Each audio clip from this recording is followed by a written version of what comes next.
Justice Timothy A. Reardon, R-E-A-R-D-O-N, Associate Justice, California Court of Appeal, Division 4. All right. Justice Robert L. Dossee. And that's spelled D-O-S-S-E-E.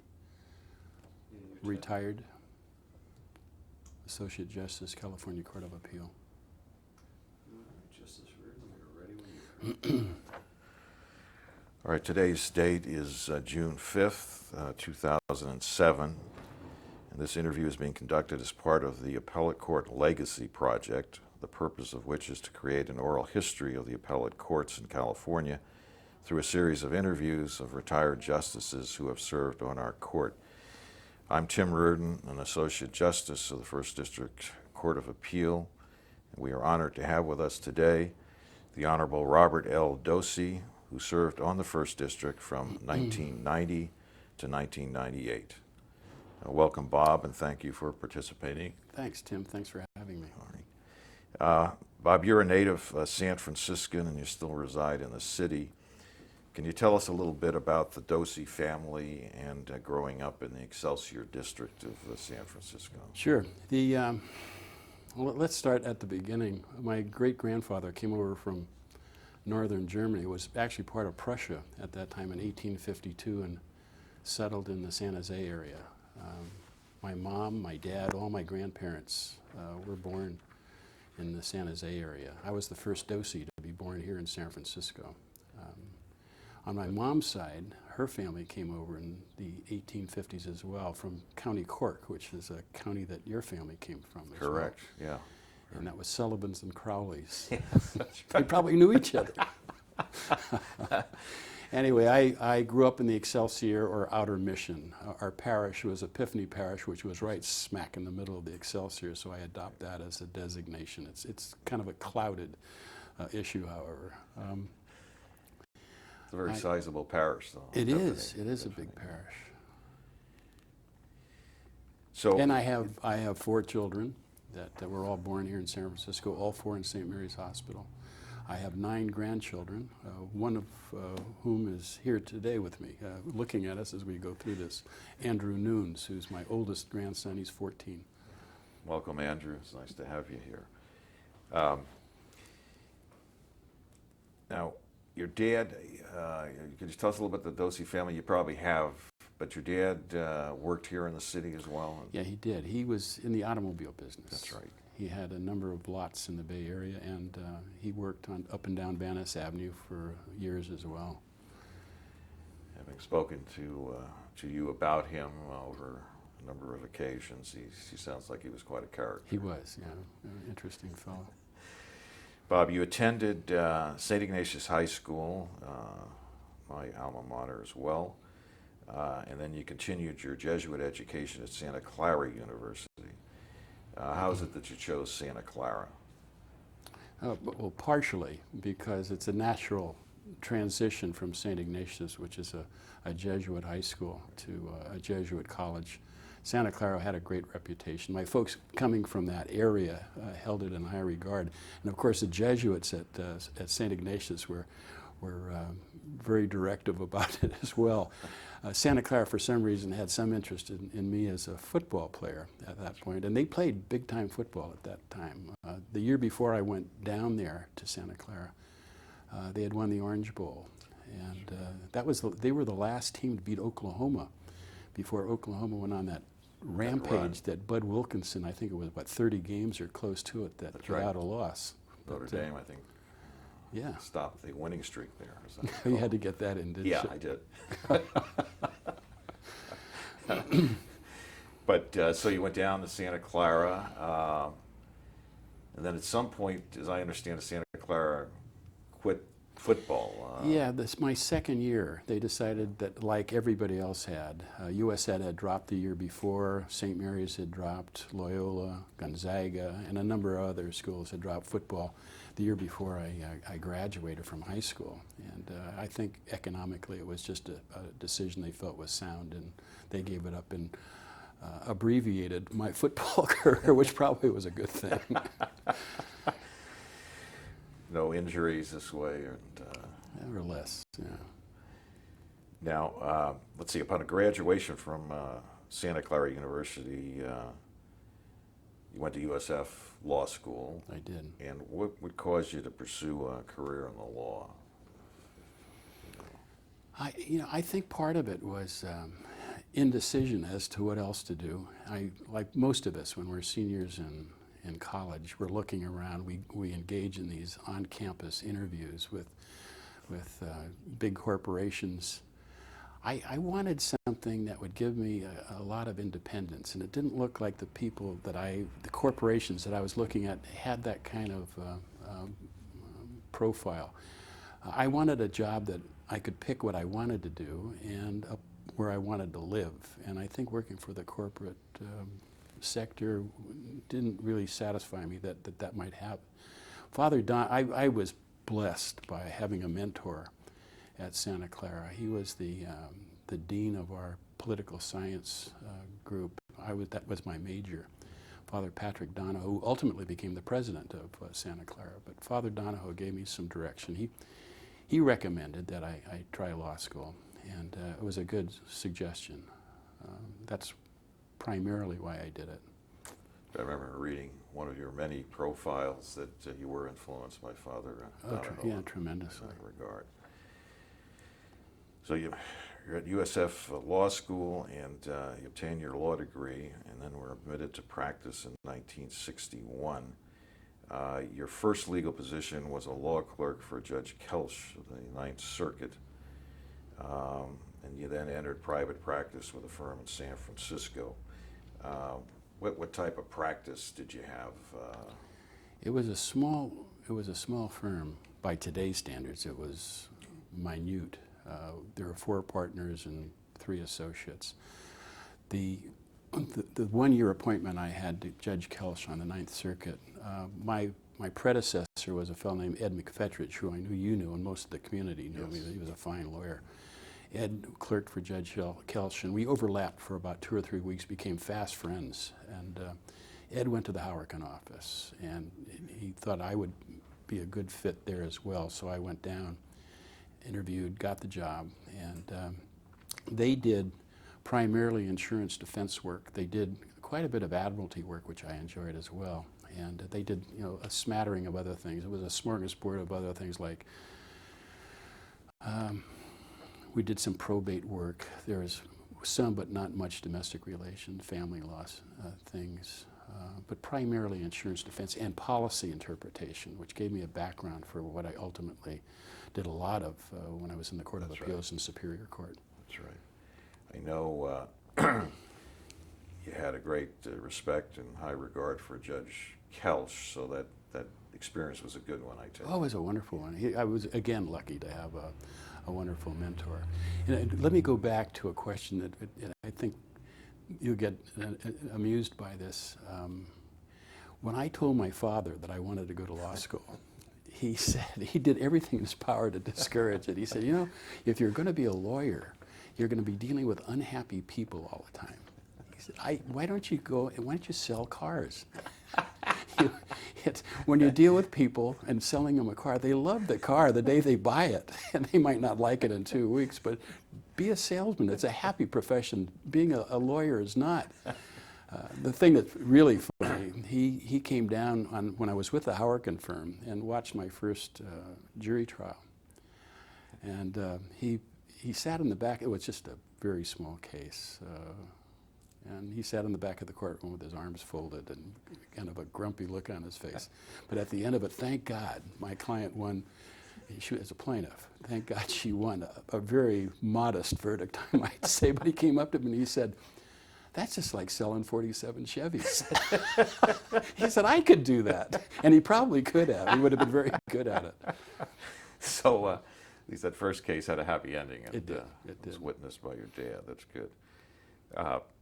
Now you did, after, I guess you were in private practice from about 61 to 66, and then you did something I guess might be considered unusual. You went from private practice to practice with the state of California. I did.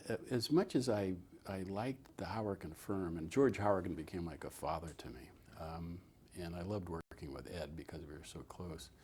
I wasn't getting enough trial experience, and I in order to become, like, for lack of a better word, saleable and progress in your career, I knew that if I wanted to be a trial lawyer, I had to start trying some serious cases, and I wasn't. I was preparing and helping, sitting a second chair in serious cases, but not trying them myself.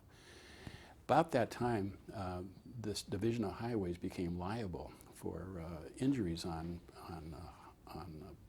California highways. And there was a firm, Holloway Jones, which was right down the street at Pine and Montgomery, that was handling all the condemnation cases for years. They were assigned a number of personal injury cases, very serious cases, and they didn't have lawyers with experience in there. And for some reason, I was offered the job, and I sought it quite actively.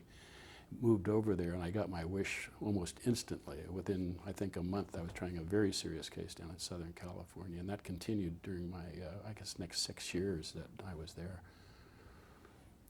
So you felt you got the necessary experience with the... Yeah, I was very young to be trying the kind of cases that I was trying, but for that opportunity, and that just fell out of the clouds. It was a very lucky break for me. A friend of mine, Dave Schreck, I think, was a colleague of yours. Yeah, most of the fellows did condemnation, eminent domain cases there.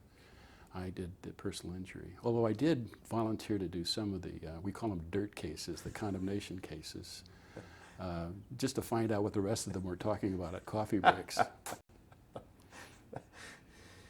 Now, your judicial career commenced in 1972 with your appointment to the San Francisco Municipal Court, appointment by Governor Reagan, and during your time on the municipal court, you served as presiding judge.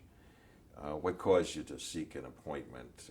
This is after how many years with the Division of Highway? I was there 6 or 7 years. Okay. And I was with the Howerton for 4, so a total, I was in practice for 10, 12 years, something like that, counting Judge Kelch's year. Right. And so what prompted caused me you to apply for the bench? I had co-defended a case with Ira Brown. He was with Thielen Marin, and after the case was over, he was appointed to the San Francisco Superior Court. And we became friendly during this defense of this case. And we ran into each other one day, and he said, you know, Governor Reagan is interested in getting young trial lawyers to go on the bench. Would you have any interest? And I thought, you know, I was 38 years old at the time, and in those days, unlike today, most of the people were well into their careers Sure. when they were appointed to the bench. And I thought, yeah, that sounds like it'd be a wonderful change. When I was doing this heavy trial work, I was doing an awful lot of traveling. I found myself waiting for courtrooms, being, you know, and we've all gone through this as trial lawyers, where you're assigned to for a date of trial and have everybody ready to go, your experts and whatnot, and then have the presiding judge come out after 3 days of waiting in the courtroom and say, come back in 6 months, you've been preempted by some criminal case. Right. I thought it'd be wonderful to work in a courtroom and not wait for one, number one. Not taking all these depositions and writing status reports. I could be in a courtroom all the time and doing something on a net basis. I thought it'd be very satisfying. So I put the application in, and to my surprise, I was appointed. And how many years were you on Muni Court, and did you enjoy? Yeah, it was 6 years, and I did enjoy the experience. Every part of it. I even liked. A lot of people didn't like small claims. I love small claims court. You could really talk to the people. Dealing with the real people. Yeah, dealing with people and showing them respect. And I think it's a great thing for the courts. I think the judicial system.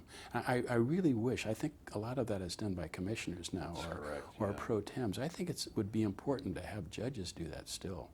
I happen to agree with you on that. But the rest of the Muni Court I liked as well. I had some interesting cases. The preliminary hearing courts, as you know, you were testing felony cases. I had one of the cases I had was a real security risk case. It was the Golden Dragon Massacre. That's right. And the first defendant to be found was brought in, and his preliminary went forward, and we had, I mean, the security issues on that with the watching and Joe gangs were tremendous. Yes. So it was an interesting job, and I enjoyed it.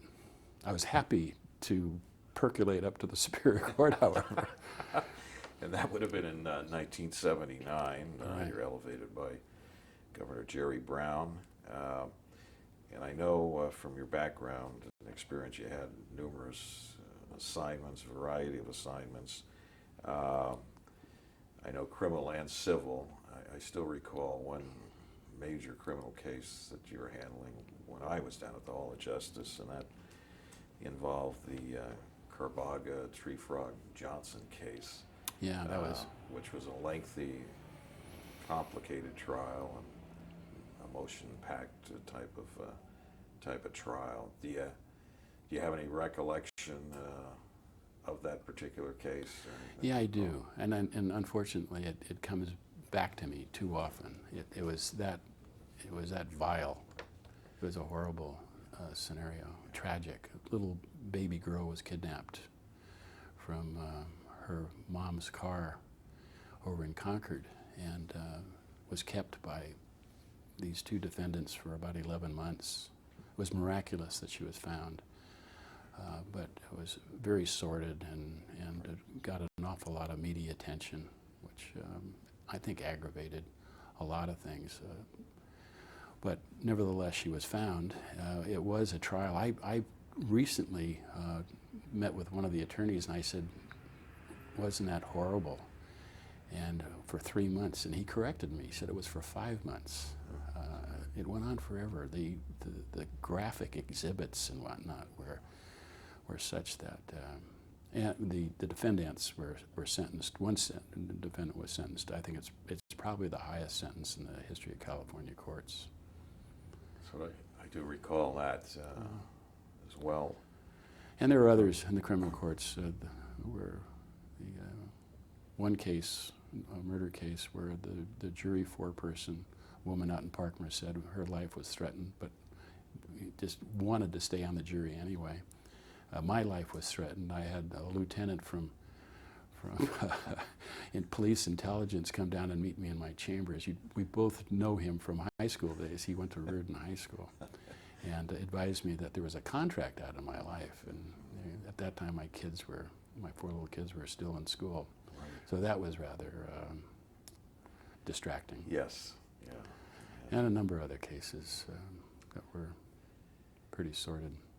Now you had, of course, civil trials as well, and I know you handled the complex civil litigation calendar, and specifically numerous asbestos cases as they were traveling through the court. Yeah, I was responsible for the asbestos, a complex litigation asbestos, and I followed Dick Benson, who started that department, and after he went to the Court of Appeals, I was assigned complex litigation. We always had an inventory of at least 2,500 cases that we were responsible for. So that was a management case. It was also the work of, you had to be a magician to figure out how to get courtrooms for all these cases to go out to trial. And somehow we were able to keep the calendar at a steady point. We never did cure the problem of getting them all out in a timely fashion, but we managed it. Right.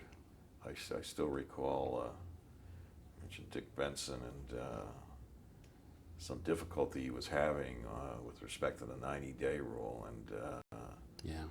went months, as I understand it, without getting a paycheck. Right. He's a pretty conscientious, Yeah. guy. That type of litigation, and we're going to find it in other substances too, really does create huge problems. And the thing that's interesting, as an aside, there are about 7 or 8 asbestos czars, we were called for a while, that were doing the same time complex litigation around the country. And we all met in Chicago. Some governmental agency brought us all together in Chicago to discuss the different things that we had done to see if we could get through these calendars and manage these things. And it's a great lesson or proof that there is a human nature, that we all have a common denominator someplace, because each of us, as we went around the table, had tried the same things in almost the same order to try to attack the problem. None of it really worked to perfection, but we all benefited, I think, by at least knowing that we had done everything that everybody else had tried. Well, in addition to the complex litigation, Bob, you're also known as a great settlement judge, and I know when you were on Superior Court, settled many, many cases.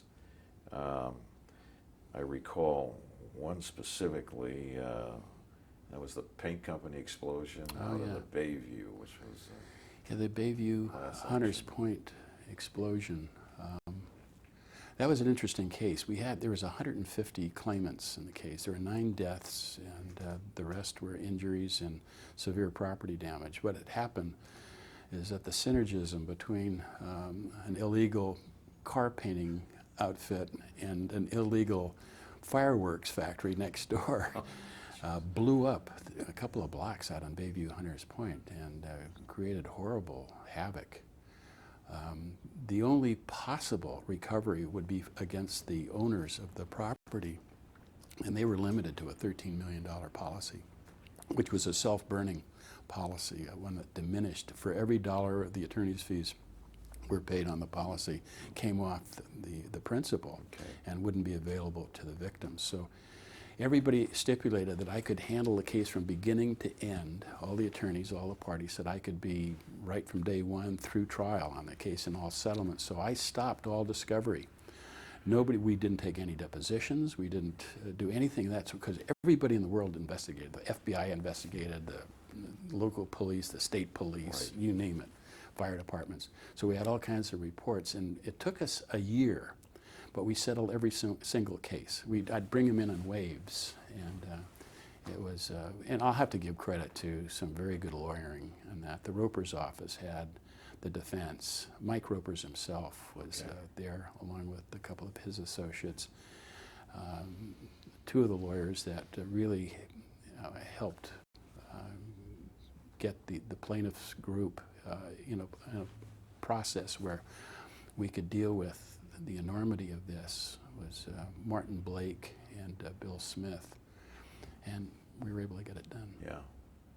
Well, that was a massive case. I mean, there were serious bodily injuries. There's some deaths, I think. 9, 9. I liked settling cases on the Superior Court. We'd usually have, at least during my tenure there, we'd have one come in the morning, and I'd volunteer for one in the afternoon and keep them there until it was done. And we got rid of a lot of cases that way. For a while, I was on that fast track experiment. There were 4 of us, and it was a direct calendaring situation. We'd get a file right out of the clerk's office, and so I would get the lawyers in there within 60 to 90 days after the filing of the complaint and start.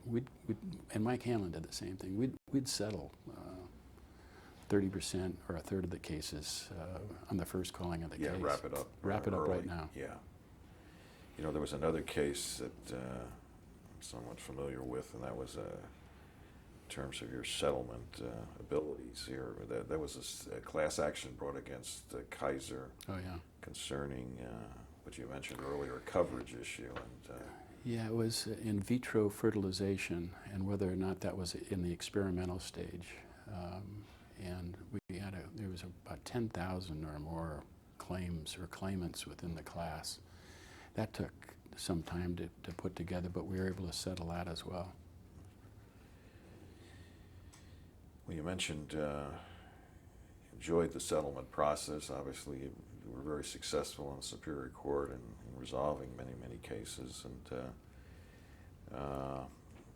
that benefited many parties as well as the court system itself. You served, let's see, on the Superior Court, including a stint as presiding judge of the criminal courts for over 11 years. Is that your recollection about? Yeah, it was about 11 years. And then in August of 1990, you were elevated to the First District Court of Appeal, Division I, by Governor Duke Majan. And when you joined the appellate court, who were your colleagues in Division I? John Racanelli was the presiding judge. Bill Stein, who I'd also served with in the Superior Court, and Bill Newsom, whose son is now our mayor in San Francisco. Bill Newsom and I incidentally went to high school together. He was a year ahead of me. He was the first one he had the honor of being the first one to break my nose in a scrimmage in high school. This is a football. Yeah, right. Well, we had, just for your information, we've interviewed Bill Oh, did you? Newsom as part But of that the was a colorful Legacy interview. project. Yes. After that, Gary Strankman replaced Racanelli as presiding judge and did a magnificent job. What a great administrator. Yeah, he And was. then Doug Swaggart then came in and replaced Bill Newsom. Okay. Well, we've interviewed Swaggart, not Swaggart, he's still with us, but Strankman has been interviewed as part of this project as well. What was the transition an easy one for you from the trial court to the appellate court? Yeah, academically, yes. Yeah. I mean, when you're sitting there, when you've had a trial practice and you're sitting in the trial courts for as many years as you and I did, I mean, you know the rules, and you can, I think it helps. You can see things happening when you read a brief, where it's happening. And Right. that experience helps. From one thing that was hard for me, though, and that was it's a brand new discipline. Sitting down without people around you, or except your staff and your colleagues. I missed the reaction or interaction with people a lot at first, and it was very difficult for me to adapt to that. I got used to it probably within 3 or 4 months, and it was fine. I wasn't utilizing the resources initially, I think. I mean, I would have more conferences with my staff later. We'd conference every case in Division I at least twice. So, and that made up for a lot of it. So I got to a point where I really enjoyed it, and I walked into it knowing it was going to be somewhat solitary. Judge Kelsch, that year was a good experience. I knew what kind of job he had, and I was able to deal with it. Right. I think you, like myself, felt the same way with respect to the little bit of isolation when you first came on the Court of Appeal, in contrast to the activity in the trial court. But you get used to it and go on. But we've done a little research concerning your 8 years on the Court of Appeal, and you've authored over 100 published opinions, according to our research. You think you could name each one of those opinions at this time? No, I could lie. No, of course not. But are there some that one or two that come to mind, stand out from your perspective? Yeah, I mean, the one that everybody would know about that's in our line of work would be the Armstrong case versus Aetna. It was a very interesting case, and really, my background helped me appreciate just what a neat case that it was. It was an asbestos related case dealing with general liability insurance. A group of suppliers, manufacturers were looking for insurance from their companies going way back, Right. and trying to establish a trigger for personal injury and property damage. Ira Brown had that case in the Superior Court of San Francisco, and it was in trial for 5 years. 5 years in trial. We built a courtroom for that one case in Old Commerce High School across the street from City Hall. That's right. It was a surrealistic courtroom with every attorney had a computer, and exhibits were called up on the screen as opposed to shuffling back and forth by a clerk. 5 years. Right. I remember this. And so when it came up to us on appeal. Can I just interject? I still Sure. remember, I think the PJ at the time, or portion of the time was Vic Campolongo, and Oh, that's he right. would grouse, I think, on a daily basis, asking, "What is Judge Brown doing over there?" Yeah, well, Judge Brown was hard at work. I know he was. Hard at work. Somehow, like, Victor Yeah. didn't. Yeah, Vic was the presiding judge of the Superior Court, and he wanted all the judges he could to assign cases to, and this case preempted Brown for a long time, and necessarily. And the exhibits in that case and the transcripts filled a room probably twice the size of your chambers here.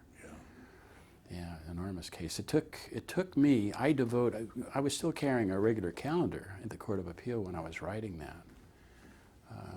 I said I was going to devote at least 20 hours a week to it, and we segmented the oral arguments. I think we set them out in five separate oral arguments on all kinds of issues. I mean, you name it, that issue was in that case. And I had it for a year.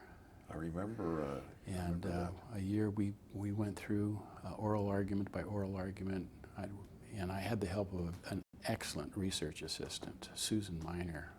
She devoted full time to that case and no other case during that period. I devoted, I'd say, probably half to a third of my time with 20 hours a week. One thing, I'm pretty Teutonic about things. I wanted to do that case and get it on. We had great lawyers on both sides of the case. Really wonderful lawyers. The briefs were fantastic. The oral arguments we had the creme de creme of lawyers. So, and that always makes it a lot easier. So anyway, it's survived scrutiny by the Supreme Court, and to my knowledge, it's still the law. I know it was a monumental effort on everyone's part involved in the case, and you're actually this case started in terms of your involvement with it at the Court of Appeal fairly early on in your appellate experience, about midway. I don't know. It was about midway, I think. All right. If I remember correctly, it was about 1995. All right. It takes up 100 and something pages, and Right. 35 Calap 4th 1. Doesn't do the whole volume. No, no. Now there was, I guess, in recognition of your settlement skills and ability, you were appointed by Chief Justice George to a mediation task force, and I know before our interview here you visited briefly with Justice Ruvalo, who's kind of taken over that now, but you were really the one that got it going. Would that be a fair statement? Well, I was the chair of the task force. There are 6 of us on it, and everybody worked hard. The Chief Justice wanted to investigate mediation at the appellate level, and there are some districts in California that had already tried something, and he appointed us to see if we could search out something. It was a lot of fun. I'll have to say, from when he made that appointment, I would settle cases. We had a settlement committee before that was maybe a preface to this program, but I was never really comfortable at first in settling cases on appeal.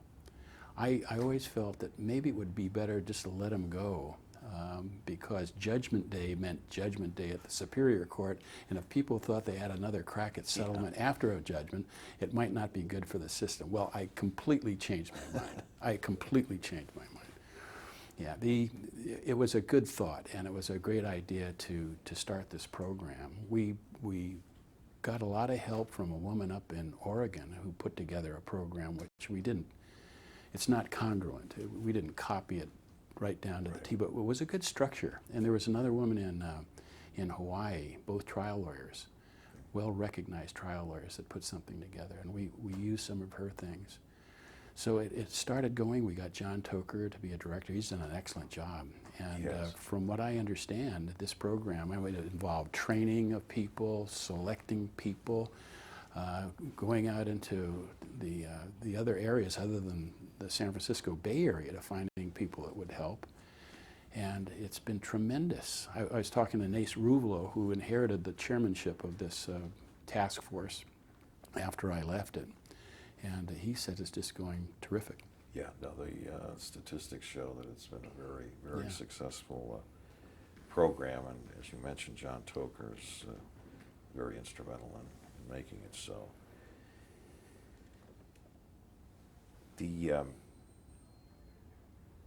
Well, yeah, after a good career on the Court of Appeal, I guess it was in 1998 that you decided to retire. And we're asking you, what have you been doing in retirement? What was the process you went through in deciding whether or not to retire? I know you enjoyed the Court of Appeal here and the work of the Court of Appeal, and it kept you interested in continuing in the judicial career.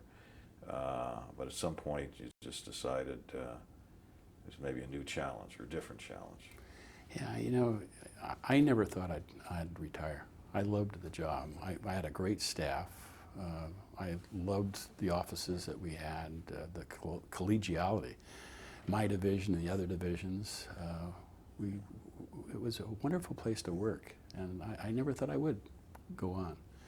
But one morning in January of in 1998, I got up and I thought, you know, I need something different. I think it's time for another chapter in my life. I wasn't thinking about retiring. I just wanted to do something else. Different. Okay. Yeah, I'd been with the Court of Appeals for 8 years, and I think I wanted some more flexibility in my structure, my personal structure. So I waited a while to see if that was an abiding distraction, and it was. And sometime in maybe March, I still feeling the same way, I announced that I would be leaving in June of 1998. And I'll tell you, Tim, I have not looked back once. I miss seeing people like you, friends that I have here, and the staff that I have. Of course, I miss that, but I've been very happy doing what I'm doing now. And that's what you're doing now is the private judging with JAMS. I'm with JAMS, and I went there to them maybe a month after I left the Court of Appeals, and it gives you an awful lot. For the first time in my judicial career, I can say no to a case, or I can say I don't want to hear it on that day. I mean, as a judge, you get the next one off the top of the deck usually, or whatever the presiding judge is going to throw at you. This way, you can be very selective if you want to, and it's a good organization. Yeah, you have your good friend and former colleague, present colleague, I guess, Mike Hanlon's down there with you. Yeah, people that I've grown up with, like Gene Lynch is down there, we were on Muni together, we were on Superior together. He went off to the federal system and became but I've been following him around all my life. He was 3 years ahead of me at St. Ignatius. He was 3 years ahead of me at Santa Clara. Yeah. And so, and there are, I mean, the people down there, there's a lot of collegiality. That's great. And I can tell you. Continuity in career, too. Well, Bob, you've had a very long and illustrious career, both on the trial court for many years, the Court of Appeal, now in the area of private judging. And this is kind of an Oprah Winfrey question, I guess, but how would you like to be remembered in terms of your judicial career, which is still very much active here? That's something you ask somebody that's on his deathbed. And actually, you look. Do I look that bad? No, you look very good. I was going to say that. Oh God, what a question. I hope everybody thought I was fair. I hope that the way I was appointed and by whom might demonstrate that I didn't enter into this profession or this position or positions with some sort of a bent or a ideological type of agenda. Yeah. I mean, Governor Ronald Reagan appointed me initially. Some people say he was conservative. And Jerry Brown appointed me to the Superior Court, and I've heard some people opine that he was liberal. And then Governor Duke Mason put me on the Court of Appeal. So I hope that proves to some degree that I was politically celibate. And then, as far as how to be remembered, when I was trying cases, I had an idea of what a good judge was. A good judge, in my opinion, is a judge that works hard, that knows the case, who reads the materials, is prepared. A good judge is someone that respects the attorneys, that allow an attorney to try his or her case, but at the same time, keep control of a courtroom. Don't let it fall into a free-for-all, and that can happen. But establish lines, let the lawyers know where the lines are, and let them try their case. And I think a good judge is somebody that shows respect to everybody, his staff, doesn't become some imperious wizard with a flowing black robe, that he's respectful to his staff, to witnesses, to the public, to jurors. I think that's very important. As a trial lawyer, I wanted that too, because it creates the right climate for a fair trial. I think you have to be respectful, even in the criminal courts. I think you have to be respectful to the defendant, even if the defendant is charged with a serious crime. When you're respectful to that person, you're respectful to the system. So, if I'm remembered as having any of those qualities, I'd be very happy. Well, I'll tell you, that was, I'm glad we have it on videotape, because that was a very excellent and eloquent statement. And I know you hadn't given that a lot of thought, so I'm exceedingly impressed by First by time, your huh? comment. Yeah. Must be the Jesuit education, that's all I can say. Well, Bob, I know maybe just one final note, you're a real family man, I know that, and I assume in retirement you're close to your kids and your grandkids. You mentioned you have nine grandkids, which is great. And they're all in the Bay Area, which is, it's miraculous these days. Yeah, I'm very lucky. Andrew and I went out and had dinner last night, and he can eat more than you can. And you can eat a lot. And tonight I'm going down to a daughter's house, Catherine's house, because it's Taco Tuesday night. So Well, I see a lot of my family. I'm lucky. That's great. And it's nice to have Nicholas Andrew with us here today. Nicholas is an extern that we have here. So well, it's nice to have a Nicholas around too. But Bob, it's been a pleasure for me, and I appreciate your involvement and subjecting yourself to this interview for the Legacy Project. And I'm flattered that it took place. Thank you. It's good to see you. I wish you the best of luck. Thanks, pal. Thanks, Bob.